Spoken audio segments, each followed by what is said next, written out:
দর্শক আসসালামু আলাইকুম। দেখছেন যে এখানে অ্যাম্বুলেন্সে দুজন আনারস প্রতীকের কর্মীকে আজ দতকলমের প্রতীকের কিছু পেটোয়া বাহিনী তাদের উপরে অতর্কিত হামলা চালায়।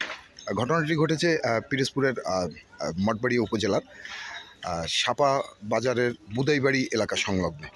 তো এখানে মঠবাড়িয়া উপজেলা পরিষদের যিনি আনারস প্রতীকের নির্বাচনে প্রতিদ্বন্দ্বিতা করতে যাচ্ছেন তিনি এই মুহূর্তে এখানে উপস্থিত হয়েছেন এবং আমরা দেখলাম যে তাদেরকে উন্নত চিকিৎসার জন্য বরিশালে প্রেরণ করা হয়েছে। দেখছেন যে এখানে আরও 7-8 জনের মতো এখানে বর্তমানে মঠবাড়িয়া উপজেলা স্বাস্থ্য কমপ্লেক্সে চিকিৎসা গ্রহণ করছে। তো আমরা একটু যারা এখানে বেশিভাবে গুরুতর আহত হয়েছেন আমরা একটু তাদের সাথে কথা বলবো। ভাই, কী নাম আপনার? আমার নাম মোহাম্মদ শামীম। কী হয়েছিল? ঘটনাটা কী হয়েছে? আমরা অফিসে এসে আনারসের অফিসের সামনে বসা, তাই সে বলতেছে যে তোমার ভোট দিতে যাইতে পারবে না। আমি বলতেছি যে কেন ভোট দিতে যাইতে পারবে না? আচ্ছা, এই কথাটা কে বলছে? এই কথাটা বলছে দেখা যাচ্ছে জাকির, ইউসুফ সর্দার, তারপরে আবু জিয়াদ ছিল, মিজান বিশ্বাস, আরো অন্য দেখা যাচ্ছে।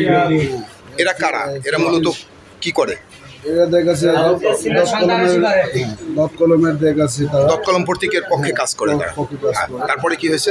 এরপরে আইসে দেখাচ্ছে মাইকটার শুরু। তারপরে আমি দেখাচ্ছে আমার দেখাচ্ছে মারতে পরবর্তীতে আমি শুয়ে যাওয়ার পরে দেখা যখন পড়ে গেছে চাষ করে উঠে আমার দেখাচ্ছে চোখ মারছে, একটা মাথায়, একটা পায়ে, হাতে তো ইঞ্জুরি। এই তারপরে আমি দেখাবো এটা আমার হাতুর দিয়ে পিটানো হচ্ছে। তারপরে দেখাচ্ছে বহুত কিছু আর কি দেখাচ্ছে, কেমন আপনাকে দেখাবো। এই দেখেন অবস্থা সম্পূর্ণটাই দেখাচ্ছে।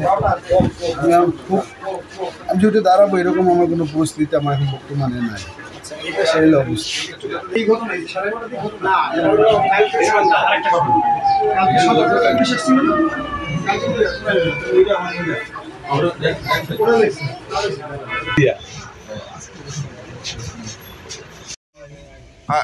কে মারছে? কে একটু বলেন তো ভাই। তারা অগণিত লোক ছিল, আমরা ঘর হয়ে গেছি।